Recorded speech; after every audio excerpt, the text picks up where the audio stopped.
नमस्ते मुलांनो, आज आपण शिकणार आहोत इयत्ता चौथीची कविता दुसरी। कवितेचे नाव आहे श्रावण महिन्यात।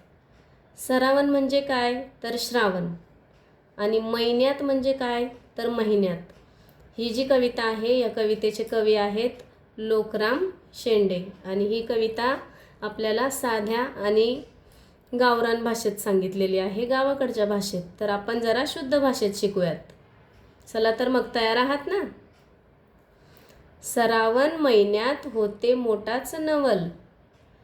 श्रावण महिन्यात काय होते तर मोठेच नवल होते। नवल म्हणजे काय? आश्चर्य। ते कसं? तर श्रावण महिन्यात थोडा वेळ ऊन असतं तर थोडा वेळ पाऊस असतो, आणि या ऊन पावसाच्या खेळामध्ये काय तयार होतो इथे तर सप्तरंगी इंद्रधनुष्य तयार होतो। त्यामुळे काय म्हटलेलं आहे की श्रावण महिन्यात होते मोठंच नवल। 7 रंगांचा तोरण कसा आभारी चोवल। मी आत्ताच सांगितलं की इंद्रधनुष्य तयार होतो, म्हणूनच त्याला काय म्हटलेलं आहे 7 रंगांचे तोरण, कारण इंद्रधनुष्यामध्ये किती रंग असतात तर 7। कसा आभारी, आभारी म्हणजे काय रे मुलांनो तर आभाळी म्हणजे आकाशात, चोवल म्हणजे दिसेल। तर काय दिसेल तुम्हाला? श्रावण महिन्यात आकाशामध्ये इंद्रधनुष्य दिसेल तोरणासारखे। श्रावण महिन्यात ढगा ढोल वाजवती। श्रावण महिन्यात म्हणजे श्रावण महिन्यात ढगा ढोल वाजवती म्हणजे काय तर ढग कसे ढोलासारखे गडगड गडगड करत असतात, ढोल वाजवल्यासारखे वाटते आपल्याला। कारजात, कारजात म्हणजे काळजात, छातीत। धाकधूक इजा किल्लोर करती। इजा म्हणजे विजा, धाकधूक म्हणजे भीती वाटणे, आणि किल्लोर म्हणजे आवाज, कल्लोळ, गोंगट। तर गोंगाट। कारजात धाकधूक इजा कल्लोर करती म्हणजे जेव्हा वीज चमकते, ढग ढोल वाजवतात, त्यावेळेस आपल्याला काय होते? भीती वाटते, छातीमध्ये धडधड होते, हो की नाही? नंतर पुढे पाहूयात आपण।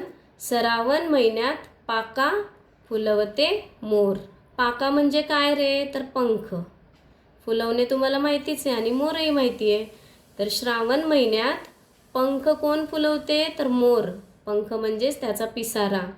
नाच ठाटात माटात संगा धरून लांडोर, म्हणजे मोर काय करतो त्याचा पिसारा फुलवतो, आणि थाटामाटात म्हणजे खूप मजेत लांडोर सोबतीला घेऊन काय करतो छानपैकी नाच करतो।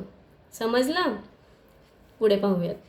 श्रावण महिन्यात पाणी भुरुक भुरुक म्हणजेच काय? श्रावण महिन्यामध्ये सारखं पाणीच पाणी, थोडा वेळ पाणी म्हणजेच पाऊस, थोडासा पाऊस येतो, आणि काय होतं कानी भेपक्याचा गाणा राती डुरुक डुरुक। भेपका म्हणजे काय तर बेडूक। कानी म्हणजे आपल्या कानी आवाज पडतो बेडकाचा, गाणा म्हणजे ते बेडूक गाणं गात असतं, कसं तर डुरुक डुरुक म्हणजेच बेडूक ओरडण्याचा आवाज। ज्यावेळेस भुरुक भुरुक पाऊस चालू असतो श्रावण महिन्यात, त्यावेळेस डुरुक डुरुक बेडूक ओरडत असतो, आणि त्याचं ते गाणं आपल्या कानी ऐकू येतं। चला आता शेवटचं।